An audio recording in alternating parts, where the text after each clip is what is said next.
오늘 함께 나눌 말씀은 마태복음 6장 19절에서 24절입니다. 함께 읽겠습니다. 시작. 너희를 위하여 보물을 땅에 쌓아두지 말라. 거기는 좀과 동록이 해하며 도둑이 구멍을 뚫고 도둑질하느니라. 오직 너희를 위하여 보물을 하늘에 쌓아두라. 거기는 좀이나 동록이 해하지 못하며 도둑이 구멍을 뚫지도 못하고 도둑질도 못하느니라. 내 보물 있는 그곳에는 내 마음도 있느니라. 눈은 몸의 등불이니 그러므로 내 눈이 성하면 온몸이 밝을 것이요 눈이 나쁘면 온몸이 어두울 것이니 그러므로 내게 있는 빛이 어두우면 그 어두움이 얼마나 더하겠느냐. 한 사람이 두 주인을 섬기지 못할 것이니 혹 이를 미워하고 저를 사랑하거나 혹 이를 중히 여기고 저를 경히 여김이라.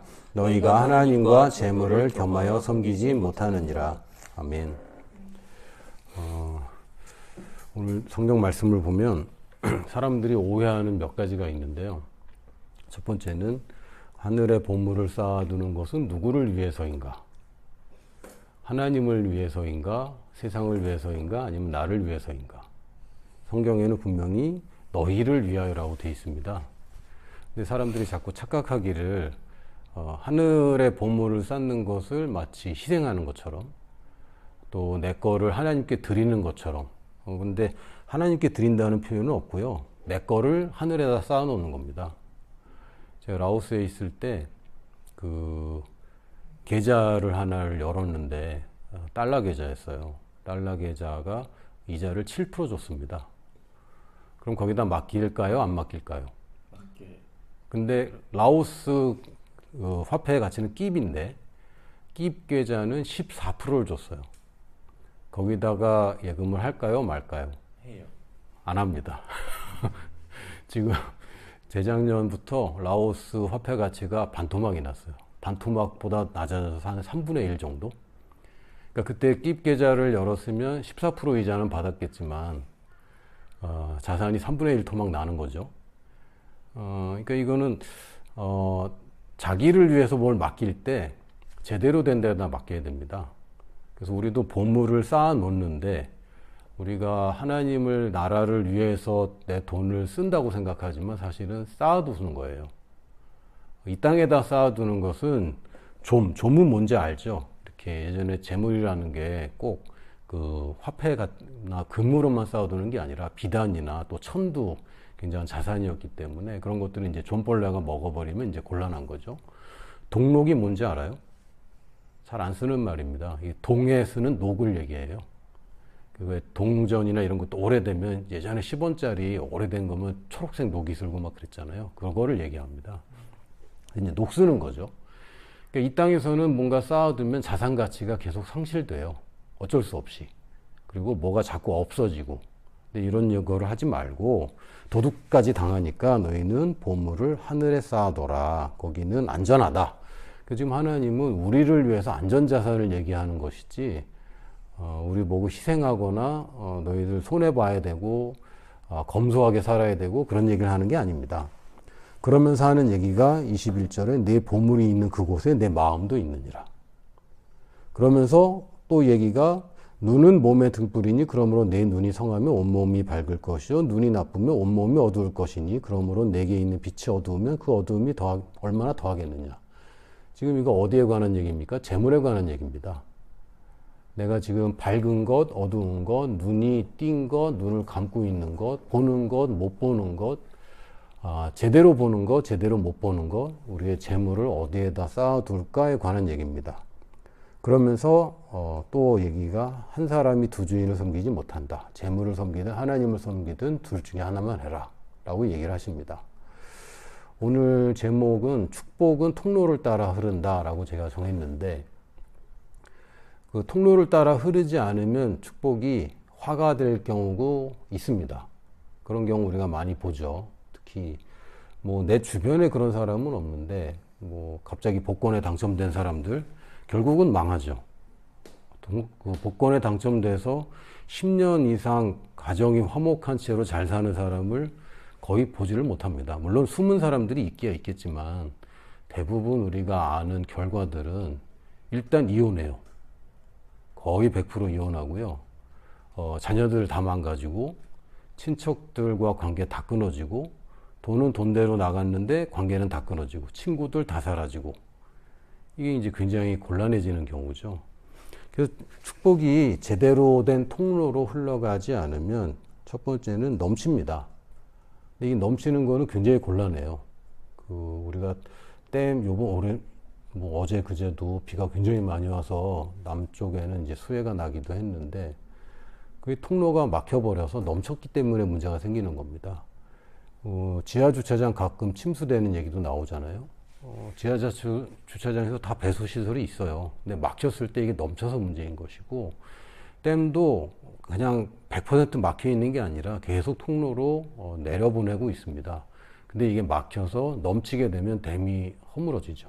넘치게 되는 건 굉장히 곤란한데, 이게 우리가 알고 있는 세상의 탐욕이나 또 두려움에 사로잡혀서 먹혀버리는 경우들이 있어요. 이거는 흘려보내지 않기 때문에 생기는 부작용 중에 굉장히 심각한 경우입니다. 또 어떤 경우에 그 사업하시는 분들 얘기를 들어보면, 사업이 안 돼도 걱정인데 잘 되면 더 걱정이다, 계속 두렵다, 이런 얘기를 제가 많이 들었습니다. 목요조찬에 비즈니스 하시는 분들이 많이 계시는데, 초창기에 이분들의 가장 걱정이 안 돼도 지금 불안한데 잘 돼도 불안하다, 어쩌면 좋겠는가, 이런 얘기들을 많이 하더라고요.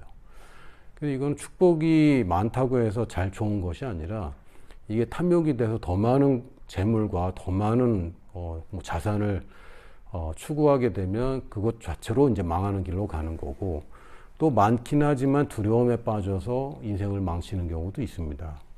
두 번째는 이제 새는 경우인데, 여기 성경에서 말한 듯이 도둑이나 또 다른 이제 말라기 11조에 관한 얘기를 할 때는 이제 메뚜기 또는 황충이라고 번역되기도 했는데, 메뚜기가 내 자산을 가져가는 거예요. 슬금슬금 가져가서 내가 어디서 썼는지 모른 채 없어지죠. 여러분 어떻습니까? 월급이 어느 날 보면 없죠. 또는 특히 월급은 뭐 관리가 되는데, 보너스나 뭐 설날에 세뱃돈 받은 거 어디로 갔는지 잘 몰라요. 그냥 슬금슬금 사라지고, 내가 관리하지 않은 소비들로 그냥 슬금슬금 사라집니다. 특히 예기치 않은 사고나 또는 어떤 질병으로 사라지는 경우도 굉장히 많이 있습니다. 많이 벌었다고 생각했는데 남은 게 별로 없는 경우, 어디다 썼는지 몰라요. 모른 채 이제 사라지는 그런 새는 경우들이 있고, 또 하나는 썩습니다. 썩는다고 표현했지만 성경에서 이제 조미나 동록을 얘기하고 있는데, 자산 가치가 하락하는 거예요. 집을 사놨는데 집값이 떨어지는 경우도 있고, 특히 뭐 저도 부동산은 잘 모르지만 뭐 아파트는 시간이 지날수록 오르지 뭐 빌라는 떨어진다면서요. 뭐 이런 경우들, 자산이 이제 가치가 나도 모른 채 점점 낮아지는 경우들, 이게 흘려보내야 되는 건데 흘려보내지 않았고 내가 그 축복의 통로로 사용했어야 되는데 움켜쥐고 있을 때 이런 세 가지 현상이 나타납니다. 축복은 흘러내려옵니다. 에베소서 6장 1절에 3절로 보면, 자녀들아 주 안에서 너희 부모에게 순종하라, 이것이 옳으니라. 내 아버지와 어머니를 공경하라, 이것은 약속이 있는 첫 계명이니 이로써 내가 잘되고 땅에서 장수하리라.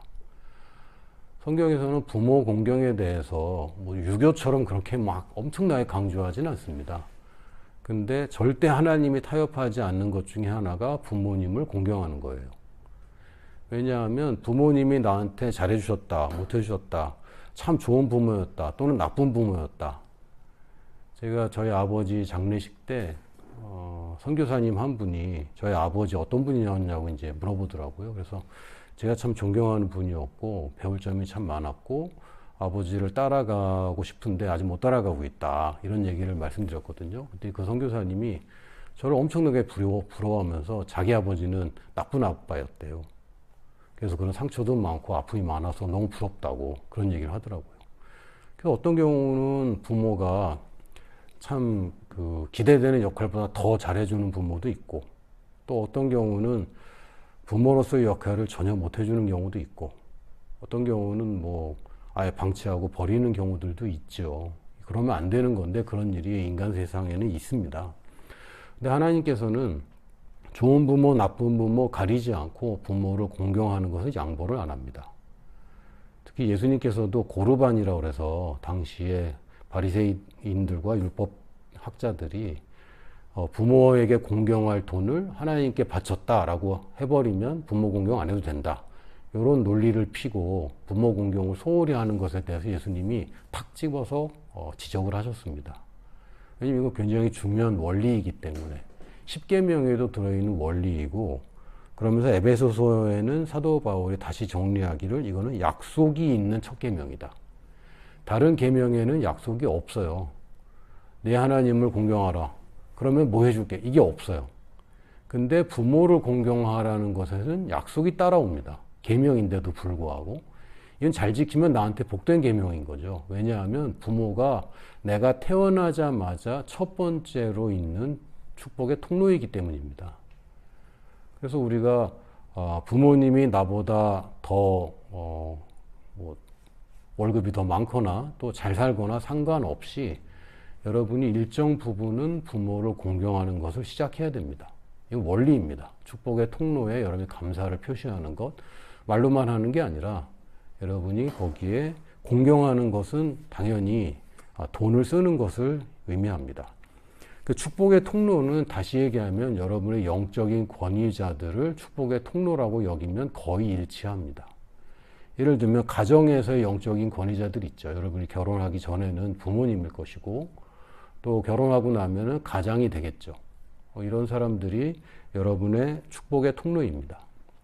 그 남편들한테 복종해라 라고 얘기하는데 남편들이 아내들보다 모든 면에 잘났기 때문에 하는 게 아닙니다. 통로이기 때문에 통로를 잘 열어두는 것은 나에게 이익이 되기 때문에 그렇게 하는 것입니다. 그 교회에서도 말씀이 오는 통로가 있기 때문에 교회의 권위자에게 잘 섬기는 것, 이거 굉장히 중요한 거고요. 직장의 리더들도 권위자들입니다. 그렇기 때문에 그들을 축복의 통로로 인정해야 됩니다. 예를 들면 요셉의 경우에 요셉의 축복의 통로였나요? 보디발이 축복의 통로였나요? 보디발. 네, 보디발이 요셉에게 축복의 통로였습니다. 하나님이 요셉을 축복하려면 어디를 통해야 되죠? 보디발을 통해야지 요셉이 축복을 받죠. 요셉이 노예인데 하나님이 노예가 갑자기 돈이 많아지고 이런 경우는 없습니다. 그러니까 보디발이 복을 받아야 요셉도 복을 얻게 되어 있습니다. 그 요셉은 축복의 통로가 아니면 뭘까요? 요셉은 그 축복 그 자체였습니다. 한국말로는 아브라함에게 복의 근원이라고 표현했고 또 영어로는 blessing itself라고 표현을 했습니다. 그러니까 요셉은 어딜 가든지 복이 따라가는 복 그 자체였고 그 보디발에게 축복의 통로라고 표현하는 건 좀 다릅니다. 그런데 보디발은 요셉에게 축복의 통로인 것이죠. 그 간수장이 요셉에게 축복의 통로이고 나중에 파라오가 요셉에게 축복의 통로가 됩니다. 영적인 권위자가 목사님들만 영적인 권위자가 아니라 가정에서의 가장, 또 부모님, 또 직장 상사들이 여러분의 영적인 권위자로 인정을 해야 됩니다. 그러면 누가 복을 받느냐? 내가 받는 거예요. 축복의 통로로 내가 인정 안 한다고 그래서 그 사람이 잘못되거나 내가 축복의 통로로 인정하면 그 사람이 복을 받거나 그거는 관계없습니다. 그러나 내가 복을 받는 거죠. 여러분 어떠세요? 여러분 제가 부동산 이렇게 거래하시는 분, 잘하시는 분을 보니까 좋은 스킬을 갖고 있더라고요.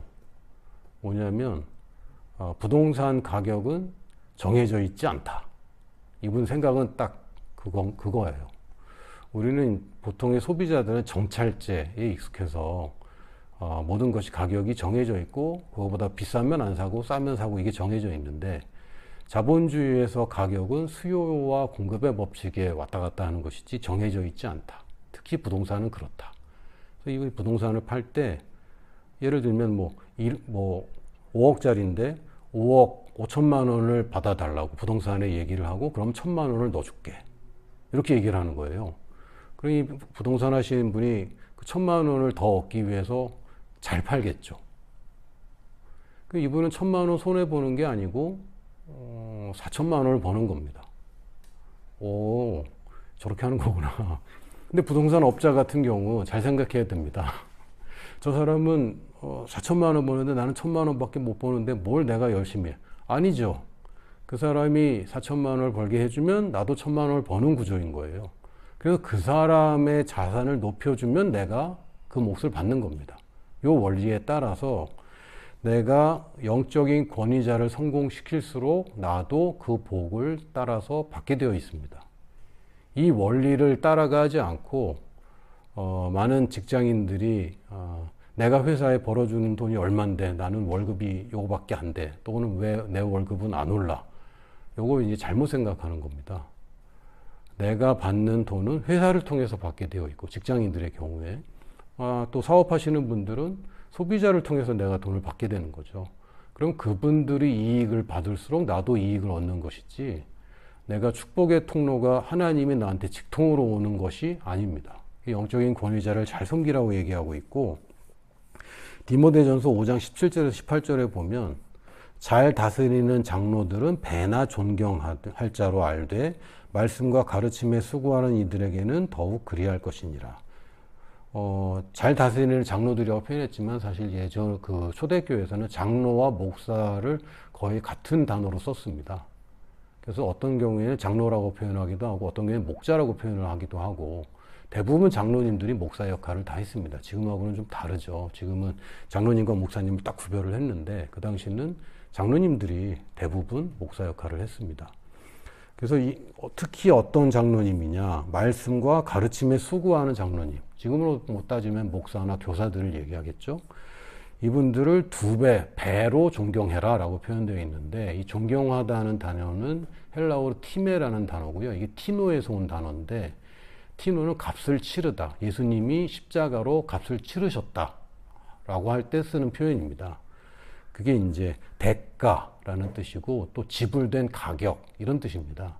그게 이제 의역하면 존경이란 번역도 되는 거예요. 존중 또는 존엄 또는 존경, 이렇게 번역되기도 합니다. 이 얘기는 사실 여러분 그 2배나 존경하라는 게 도대체 무슨 얘기냐. 존경하라는 얘기는 뒤에 나오는 구절에 따르면 그 18절에 보면 성경에 일러스되 곡식을 밟았더는 소의 입에 망을 씌우지 말라 하였고 또 일꾼이 그 삭슬 받는 것은 마땅하다 하였느니라. 사실은 그 장로님들을 공경하라는 얘기는 그 삭슬 2배로 주라는 얘기입니다. 그 뭐의 2배입니까? 통상 임금의 2배를 받을 자격이 있다라고 얘기하는 겁니다. 왜요? 아니 저는 저분들보다 훨씬 더 노동을 더 많이 하는데, 내가 볼 때 목사님 별로 일 많이 안 하는 것 같은데, 시간당 근데 왜 나보다 2배를 받아야 되죠? 왜냐하면 나의 축복의 통로이기 때문에 그렇습니다. 그러니까 여러분들이 하나님이 나를 축복하신다라는 것을 인정한다면 나의 축복의 통로들을 통해서 축복이 온다라는 것 또한 인정해야 됩니다. 그래서 보이지 않는 하나님 공경한다고 하면서 부모를 공경하지 않는 거 다 거짓말이야 라고 할 정도로, 하나님은 하나님을 축복의 근원으로 인정한다면 축복의 통로 또한 공경해라 라고 아주 분명하게 말씀하십니다. 그래서 축복의 형태가 단지 돈뿐만이 아니라 우리가 청지기로서 위임받은 모든 자산을 얘기합니다. 그래서 부모를 공경할 때 주는 축복 중에 하나가 장수예요. 이건 뭐죠? 시간을 주시는 거죠. 건강을 주시고, 건강은 재능에 속한다고 볼 수도 있습니다. 내가 뭔가를 할 수 있는 능력. 그래서 시간과 능력과 돈, 이게 나의 자산이라고, 내 인생의 자산이라고 할 수 있는데, 이것들이 위임된 것들이고, 이 권리를 나한테 확장해 주시고, 또 이것들을 어떻게 하면 더 확장하고 잘 쓸 수 있는지 컨설팅을 해 주시는 것. 이게 축복의 형태입니다. 그래서 어떤 경우에는 그냥 나의 축복의 통로가 잘 돼서 나한테 그 축복이 그냥 전해지는 경우도 있어요. 예를 들면 부모님이 나를 건강하게 키워주셨으면 내가 건강하게 사는 거죠. 유전자일 수도 있고 또 생활 습관일 수도 있습니다. 그러면 내가 건강의 축복을 물려받아서 그걸로 신체적인 능력과 나의 시간을 잘 관리할 수 있는 게 되는 거죠. 그리고 재물 얻을 수 있는 능력까지 생기는 것이고, 또 여러분의 회사가 잘 되면 여러분의 직장이, 고용이 더 늘어나는 것이고, 또 여러분의 승진의 기회도 더 많아지고, 여러분의 그 월급이 인상될 가능성도 높아지는 것입니다. 인센티브도 생기는 거죠. 그것처럼 축복의 형태가 단지 어디서 돈이 뚝 떨어지는 게 아니라 축복의 통로를 통해서 오는 것을 여러분 인정하셔야 되고, 이것은 믿음의 영역입니다. 왜냐하면 이 믿음의 영역이 아니고서는 따져보면 꼭 그렇지 않거든요.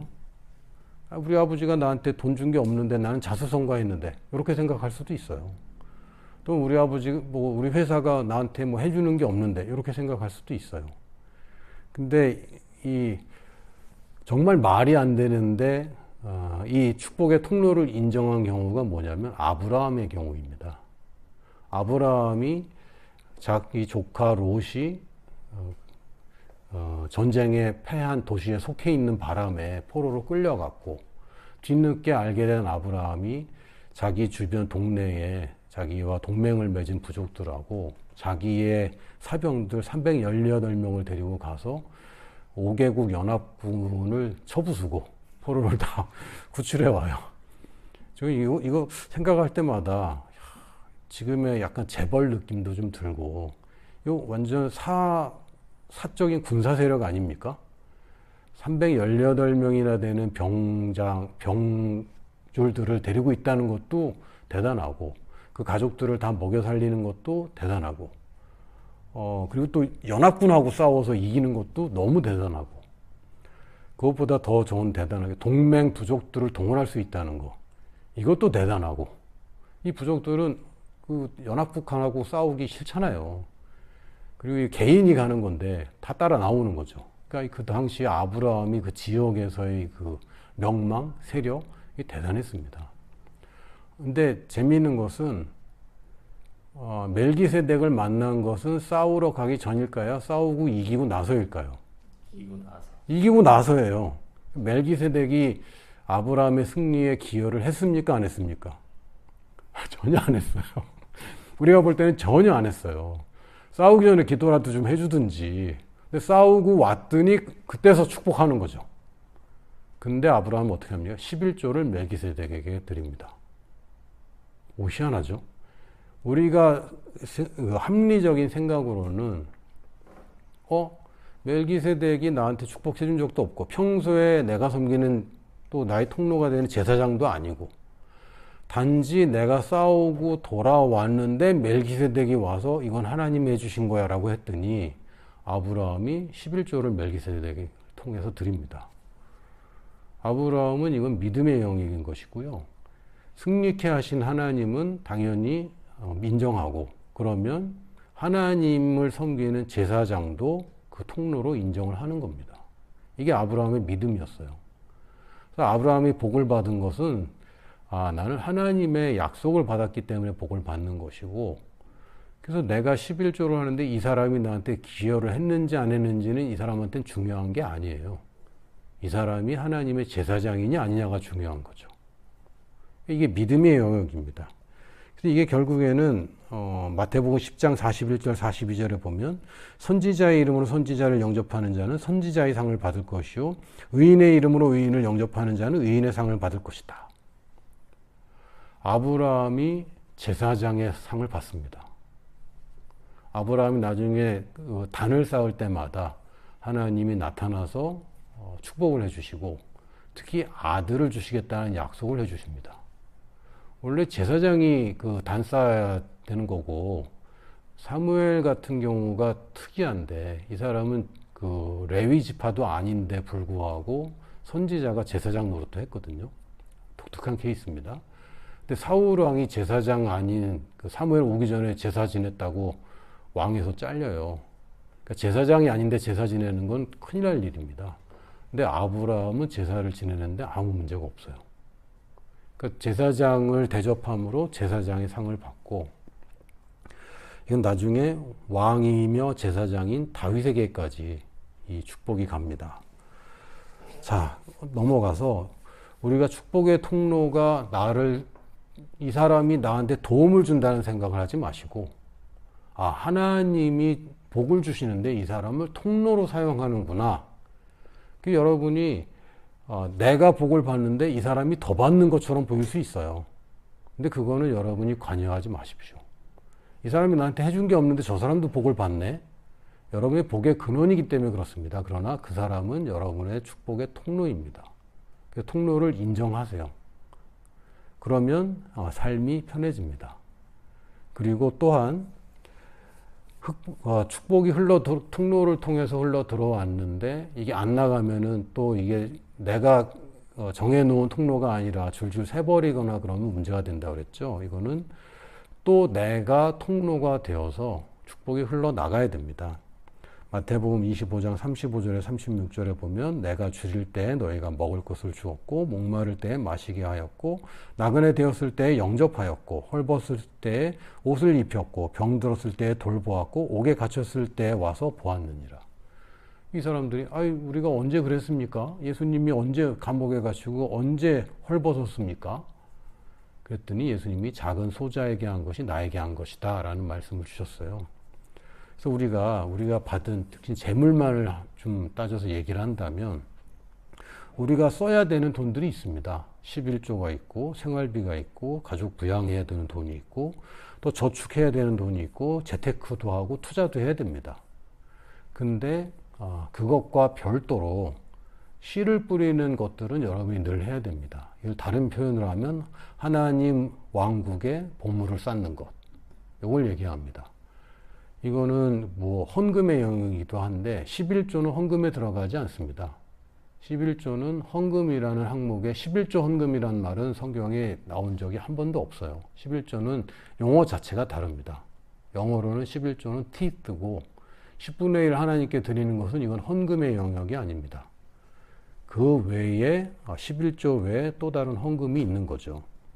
그래서 제가 11조를 앞에다 쓸까 뒤에다 쓸까 하다가 우선순위는 11조가 먼저입니다. 그래서 이거를 강조할 때마다 세상 사람들이 교회가 봉급을 도둑질한다. 교회가 아주 못된 짓을 한다. 뭐 이렇게 얘기를 하는데 사실은 크리스천들의 11조가 어디에 쓰이는지를 알면 그 사람들이 그렇게 욕하지 않습니다. 근데 잘못 쓰였고 또 어디다 쓰이는지 잘 모르기 때문에 그렇습니다. 11조는 구약에 두 종류로 쓰입니다. 레위 지파의 생활비, 두 번째는 가난한 사람들 구제. 이 두 가지로 쓰입니다. 이 두 가지 말고 다른 데 쓰이면 안 되는 거예요. 근데 현대 교회에서 이게 막 교회가 너무 커지니까 11조가 너무 커지는 거죠. 그러다 보니까 이게 현재 레위인들의 생활비는 너무 과도하게 지출이 되는 경우들이 있습니다. 성경의 기준은 딱 있어요. 2배 정도 라고 분명히 있기 때문에 2배까지는 허용된다라고 볼 수 있고 권장된다고 볼 수 있습니다. 근데 그걸 넘어가다 보면 그건 성경에 나와 있는 어떤 적절한 예가 없어요. 그래서 이건 굉장히 주의해야 되고 11조가 모두 다 그 레위 지파에게 쓰인 것이 아니라 구제에도 분명히 쓰였다는 거 우리가 그걸 알아야 됩니다. 그래서 이 11조가 만약에 내가 교회에 11조를 했는데 사역자의 월급으로도 쓰이고 이것이 가난한 사람들한테 구제로 쓰였다면 세상 사람들이 왜 욕을 하겠습니까? 크리스천들 되게 훌륭하다라고 얘기를 하겠죠. 근데 11조의 의미도 모른 채 11조 하라는 얘기만 자꾸 듣고 그러면 축복받는다는 얘기만 자꾸 듣다 보니까 이게 지금 교회에서 이 11조를 어디다 쓰는지도 투명해야 되는데 그게 안 돼 있던 거예요. 최근에 제가 본 어떤 그 글들 중에는 그 조용기 목사님 설교에 11조를 꼭 하라는 그런 설교가 있었거든요. 그게 이제 국민일보의 칼럼으로 많이 쓰였는데 그걸 인용해서 막 비판하는 글을 제가 보고 마음이 아팠습니다. 11조를 하라는 것만 나와 있고 11조가 어디에 쓰이는지가 안 나와 있기 때문에 세상이 오해하고 있습니다. 그래서 11조는 당연히 하는 것이고 그 다음에 이제 순서는 제가 나름 정리를 해봤는데 당연히 생활비가 있어야 되는 거죠.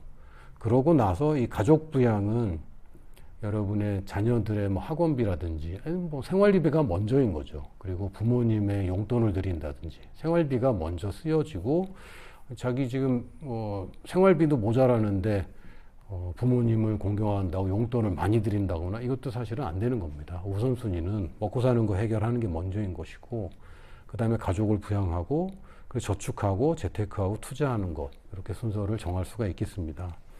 근데 이거는 외에도 흘러나가는 게 필요한 거죠. 그래서 흘러나가는 것은 나의 이웃들을 섬기는 것이 첫 번째입니다. 이거 뭐 성경에서 나오는 세 부류는 이거는 무조건 우리 책임이라고 얘기하는 세 부류가 있어요. 고아와 과부와 나그네입니다. 근데 우리 주변에 잘 안 보이는 거죠. 그 율법학자들이나 또 예수님한테 질문을 한 내용을 보면 제 큰 계명이 뭡니까? 라고 물어볼 때 예수님이 직접 대답하신 기록도 있고 되물은 기록도 있습니다. 너희는 뭐라고 생각하니? 그때 한 율법학자가 하나님을 사랑하고 네 이웃을 내 몸과 같이 사랑하는 겁니다. 라고 얘기했더니 예수님이 잘 정리했다. 근데 또 사람들이 물어봐요. 이웃이 누굽니까?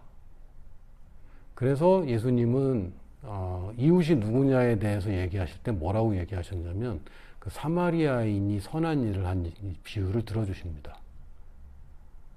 그래서 마지막에 예수님이 누가 내 이웃이 되겠느냐라고 얘기를 하세요. 그러니까 누가 내 이웃인지를 찾는 것은 잘못된 개념입니다. 내가 누구의 이웃이 될 것인지 내가 결정하는 겁니다.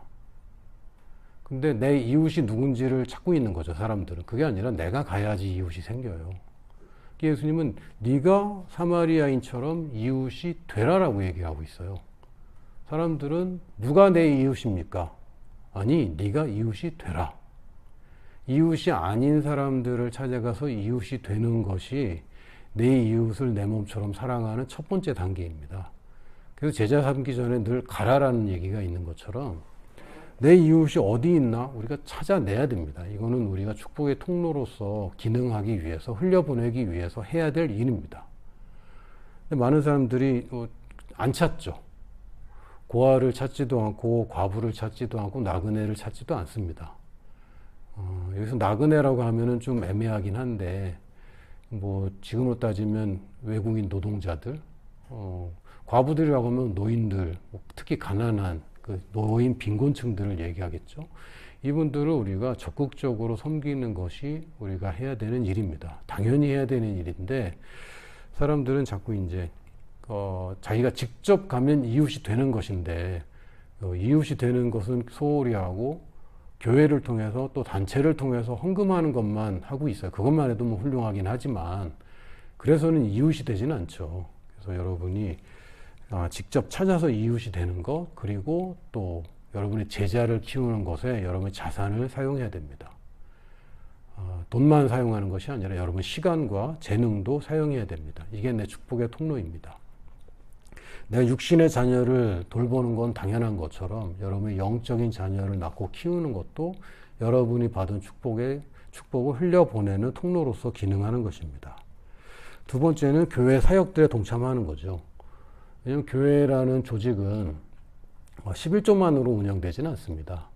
그리고 아까 얘기했듯이 전임 사역자가 필요하기도 하고 또 전임 사역자가 있으면 굉장히 유리하기도 합니다. 왜냐하면 모든 직장인들이 모든 사업하는 사람들이 거기에 헌신할 수 없기 때문에 그래서 교회 목사님을 중심으로 교회의 비전을 따라서 다양한 사역들이 생기는데 이것에 동참하도록 여러분의 재정을 흘려보내는 것도 굉장히 중요합니다. 그리고 세 번째로 선교사와 선교지에 나의 재물을 흘려보내는 것. 이것이 내가 내 재물, 특히 재물 또는 나의 시간과 나의 재능이 썩거나 또는 그냥 새 나가지 않도록 내가 적극적으로 흘려보내야 되는 통로들입니다. 마태복음 10장 41절에 42절에 보면 선지자의 이름으로 선지자를 영접하는 자는 선지자의 상을 받을 것이요 의인의 이름으로 의인을 영접하는 자는 의인의 상을 받을 것이요 또 누구든지 제자의 이름으로 이 작은 자 중 하나에게 냉수한 것이라도 주는 자는 내가 진실로 너희에게 이르노니 그 사람이 결단코 상을 잃지 아니하리라 하시니라. 이거 하는 이유가 누구를 위해서죠? 우리를 위해서입니다.